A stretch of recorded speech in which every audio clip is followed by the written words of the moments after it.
Hello and very welcome back to our YouTube channel. आज हम लोग पढ़ने वाले हैं childhood and growing up.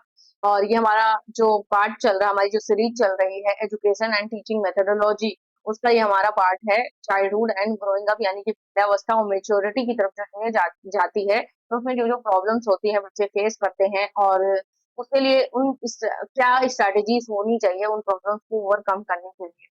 Okay, तो चलिए स्टार्ट करते हैं आज का ये important section. This subject focuses on how children develop physically, mentally, emotionally, and socially, and how teacher can support their learning and growth in school. तो यहाँ पे ये जो हमारा जो आज का ये टॉपिक है डील करता है उन चीजों से, जब बच्चे जो होते हैं उनका विकास होता है, फिजिकली वो डेवलप होते हैं, मेंटली और इमोशनली एंड सोशली उनका विकास हो रहा होता है। तो उस दौरान वो क्या क्या चीजें फेस करते हैं, क्या डिफिकल्टीज फेस करते हैं, क्या प्रॉब्लम से गुजरते हैं, उनको सपोर्ट करने के लिए टीचर्स होते हैं। तो किस तरीके से टीचर उनको सपोर्ट करके उनकी लर्निंग को, उनके ग्रोथ को और ज्यादा इम्प्रूव कर सकते हैं स्कूल के अंदर, वो सारी चीजें यहाँ पे हम डिस्कस करने वाले हैं। तो मीनिंग पहले समझ लेते हैं, चाइल्डहुड क्या है। The stage from birth to adolescence when physical growth and mental development are rapid। यहाँ पे चाइल्डहुड का मतलब ये है कि एक स्टेज होती है बर्थ टू अडोलसेंस की तरफ जब जाती है, तो उस दौरान फिजिकल और मेंटल जो डेवलपमेंट होता है बहुत ही तेजी से हो रहा होता है। तो ग्रोइंग अप क्या होता है? The process of maturing in body, mind and social behaviour through various life experiences. तो यहाँ पे ग्रोइंग अप क्या मतलब होता है कि मेच्योर हो रही है, आपकी बॉडी मेच्योर हो रही है, आपका माइंड मेच्योर हो रहा है, और आपका जो सोशल बिहेवियर है, लोग जैसे आप बचपन में बिहेव करते हैं, धीरे धीरे जब आपकी एज आगे बढ़ती है, बड़े होते हैं आप, तो आपका बिहेवियर भी बदलता रहता है। किसकी वजह से? जो आपके वेरियस लाइफ एक्सपीरियंसेस होते हैं, आए दिन जो आपके नए अनुभव होते हैं, उनकी वजह से आप ग्रोइंग अप की तरफ बढ़ते हैं। स्टेज ऑफ डेवलपमेंट, सबसे पहले जो स्टेज होती है वो इन्फेंसी होती है, 0 से 2 साल की। इसमें जो की फीचर्स होते हैं वो रिफ्लेक्सेस, यानी कि रिफ्लेक्शन से बच्चा सीखता है। सेंसरी डेवलपमेंट होता है। अटैचमेंट टू केयर गिवर, यानी कि अपना जो उसके साथ उसकी मदर वगैरह होती है उसके साथ बहुत अटैचमेंट होता है। अर्ली चाइल्डहुड 2 से 6 साल का होता है, 2 से 6 ईयर्स। लैंग्वेज ग्रोथ होती है, मोटर स्किल्स डेवलप होती हैं। बेसिक सोशलाइजेशन, लोगों से वो थोड़ा बहुत घुलना मिलना स्टार्ट कर देता है, यानी कि उसके दोस्त वगैरह बन जाते हैं। मिडिल चाइल्डहुड क्या होता है? 6 to 12 ईयर्स का होता है। Logical thinking, clear relationship, moral development, ये सारी चीजें होने स्टार्ट हो जाती हैं। एडोलेसेंस की जो एज आती है 12 से 18 साल की होती है। आइडेंटिटी फॉर्मेशन, यानी कि अपने स्वत्व का विकास होना स्टार्ट हो जाता है। इमोशनल चेंजेस होते हैं। एब्स्ट्रैक्ट थिंकिंग, यानी जो कॉन्सेप्ट आपके सामने नहीं है उनको भी बच्चा फील करने लगता है, उनके बारे में सोचने लगता है। डायमेंशन ऑफ डेवलपमेंट, क्या मतलब स्टेज किस तरीके का डायमेंशन, मतलब किस तरीके का डेवलपमेंट होता है। तो फिर सबसे पहले होता है physical development, growth in height, weight, motor skills. Puberty changes in adolescence, यानी कि बचपना जो है और जो टीन एज है वो अब एडोलेसेंस में चेंज हो रही है। कॉग्निटिव डेवलपमेंट, ये पियाजे की थ्योरी है, संज्ञानात्मक विकास जो बच्चे का होता है, तो पियाजे की थ्योरी पे बेस्ड किस एज में क्या क्या चेंजेस होते हैं। सेंसरी मोटर 0 से 2 साल की एज।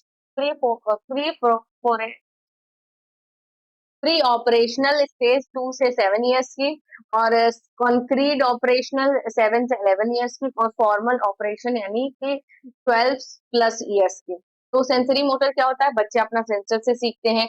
प्री ऑपरेशनल यानी कि ये ईगो सेंट्रिक होती है, यानी कि बच्चा अपनी बात पे अड़ा रहता है कि हाँ यही चीज सच है और कुछ भी सच नहीं है, यानी कि उसकी गुड़िया रो रही है, उसकी गुड़िया के लिए खाना बनाना, ये सारी चीजें, चंद्रमा उसके पास आ रहा है, चंद्रमा उसके साथ साथ चल रहा है, ये सारी चीजें। कंक्रीट ऑपरेशनल, यानी कि जो चीजें उसके सामने मूर्त रूप पे उपस्थित हैं, जो दिख रही हैं, उनके बारे में वो सोच सकता है, थिंकिंग कर सकता है। फॉर्मल ऑपरेशनल, यानी कि जो चीजें नहीं है, एब्स्ट्रैक्ट रीजनिंग कर सकता है, वो भी वो चीजें कर सकता है और समझ सकता है। Social development, learning social norms, यानी कि समाज के जो रूल्स हैं उनको वो समझने लगता है। कोऑपरेशन और फ्रेंडशिप, ये सारी चीजें आने लगती हैं। Role of family, peers and school इस टाइम पे बहुत इंपॉर्टेंट रोल होता है।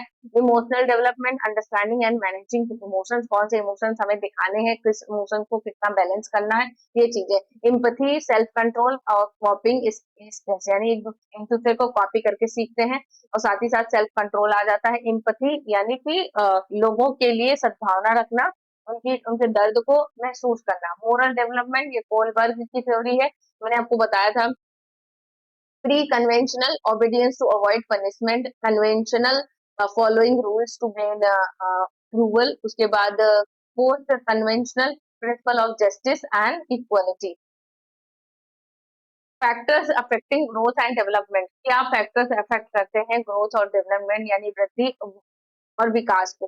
हेरेडिटी यानी कि वंशानुगत जो प्रॉब्लम्स होती हैं, genes, physical traits and intelligence, ये अफेक्ट करती है। Environment, home, school and society, ये बहुत ज्यादा इंपॉर्टेंट रोल अदा करते हैं। इन्वायरमेंट, न्यूट्रिशन, बच्चे को सही टाइम पे सही बैलेंस डाइट मिलनी चाहिए हेल्थी ग्रोथ के लिए। सोशियो इकोनॉमिक स्टेटस, जिस भी बैकग्राउंड और जिस स्टेटस से बिलोंग करता है तो उसी हिसाब से उसको रिसोर्सेज भी मिल पाते हैं। Culture and tradition, belief and values भी कहीं ना कहीं अफेक्ट करती हैं ग्रोथ एंड डेवलपमेंट को। पीयर इन्फ्लुएंस, यानी बच्चे जो एक दूसरे साथ में पढ़ रहे बच्चे हैं उनसे सीखता रहता है या उनका इन्फ्लुएंस है उसके ऊपर पड़ता रहता है। जैसे कोई बहुत रिच बैकग्राउंड से है, कोई बहुत पुअर बैकग्राउंड से है, तो उसमें कहीं ना कहीं इन्फ्लुएंस होते हैं बच्चे। Friends, impact on behaviour. The role of teacher in childhood and growing up, क्या टीचर का रोल है? Provide safe and supportive environment, recognise individual differences in learning pace, और उसके बाद use developmentally mentally appropriate teaching methods का use करना चाहिए, जिससे मतलब सही तरीके से डेवलपमेंट हो सके। Encourage social skills and team work, उसके बाद supports emotional needs.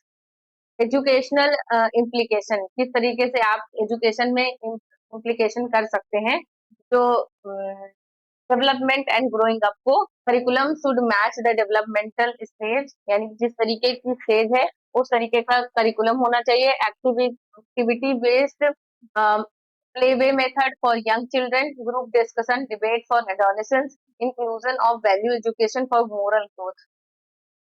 Common problems in growing up, क्या कॉमन प्रॉब्लम्स है? सबसे पहले तो लर्निंग डिसेबिलिटीज होती हैं, dyslexia, ADHD, behavioural issues, aggression, withdrawal, और उसके बाद emotional challenges, low self esteem, anxiety, ये सब बच्चों में होती है।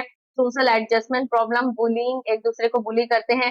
पीयर प्रेशर, यानी अपने साथी को अच्छा दिखाने का प्रेशर होता है। तो एग्जाम पॉइंट से आपको रिमेम्बर रखना है पियाजे की थ्योरी, नेटिव डेवलपमेंट वाली। एक्शन की psycho social development, age stages important for adolescent. Kohlberg की मोरल डेवलपमेंट की थ्योरी।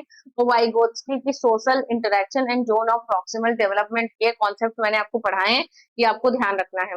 नेक्स्ट है types of disabilities in reading, writing and speaking, किस तरीके की डिसेबिलिटीज होती है बच्चों के अंदर। Disability related to language and communication can affect a child's academic performance and social interaction. These are often linked to learning disabilities, neurological or speech and language impairments. Okay, तो इन disabilities के बारे में पढ़ेंगे। सबसे पहले reading disability, also called dyslexia, इसको dyslexia भी बोलते हैं। Definition: a specific learning disorder where a child has difficulty in accurate and or fluent word recognition, decoding and comprehension। तो इसमें बच्चा जो है शब्दों को नहीं समझ पाता है, उसको मतलब एक्यूरेट वो फ्लुएंट नहीं कर पाता, सही से बोल नहीं पाता, उसमें फंबल होता है, ये सारी चीजें वो फेस करता है। कॉज क्या है? तो न्यूरोलॉजिकल डिफरेंसेस होते हैं, फोनोलॉजिकल प्रोसेसिंग इशूज, यानी सही तरीके से हवा नहीं पास होती है मुंह से जिस तरीके का शब्द है। तो हेरेडिटरी फैक्टर्स, यानी वंशानुगत चीजें भी हो सकती है। कैरेक्टरिस्टिक्स क्या है? तो इसके slow reading speed, difficulty recognise sight words, letter reversal, यानी कि बी वो डी बोल देता है। Poor comprehension despite good oral skills, तो ये इसके अंदर ये प्रॉब्लम्स होती हैं। क्लासरूम इम्पैक्ट, इसका क्या क्लासरूम पे इम्पैक्ट होगा? Trouble keeping up with reading assignment, poor performance in language heavy subjects, तो वो सही से प्रोनाउंसिएशन में उसको प्रॉब्लम होती है। स्ट्रेटजीज क्या होनी चाहिए? Use of phonic based instruction, यानी कि हमको फोनिक बेस्ड इंस्ट्रक्शन का यूज करना चाहिए। Visual aids and audio books को इंक्लूड करना।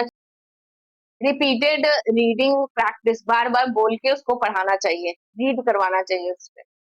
राइटिंग डिसएबिलिटीज, डिसग्राफिया, ग्राफिया मतलब लिखना। Definition, difficulty with hand writing, spelling, organising thoughts on paper. प्योस क्या है इसका, तो fine motor skills deficit, poor visual motor integration, neurological condition. Characteristics, क्या लक्षण है इसके, पुअर हैंड राइटिंग, इलेजिबल, उसके बाद स्पेलिंग एरर्स, और बहुत सारा प्रैक्टिस करने के बाद ही स्पेलिंग एरर आता है। Difficulty organising written work, written work को एक सही सीक्वेंस में वो नहीं लिख पाता है। Inconsistence spacing and punctuation, punctuation को सही से यूज नहीं करता, कहाँ पे रुकना कहाँ पे नहीं रखना, किस तरीके से उसके में प्रॉब्लम आती है। क्लासरूम इम्पैक्ट, क्या इम्पैक्ट पड़ता है, स्लो नोट टेकिंग, यानी टीचर पढ़ा के चला जाता है, वो सही से नोट नहीं कर पाता जल्दी। Incomplete assignment, frustration with written task. Strategies क्या होनी चाहिए, use of keyboarding, typing tools का यूज करना चाहिए, स्ट्रक्चर्ड राइटिंग टेम्पलेट्स का यूज करना चाहिए, extra time for written work. Speaking disabilities, also called speech disorder, types A articulation disorder, B fluency disorder, उसके बाद C voice disorder। तो ये सारी चीजें होती है, किस तरीके के टाइप होते हैं। Articulation disorder, difficulty pronunciation,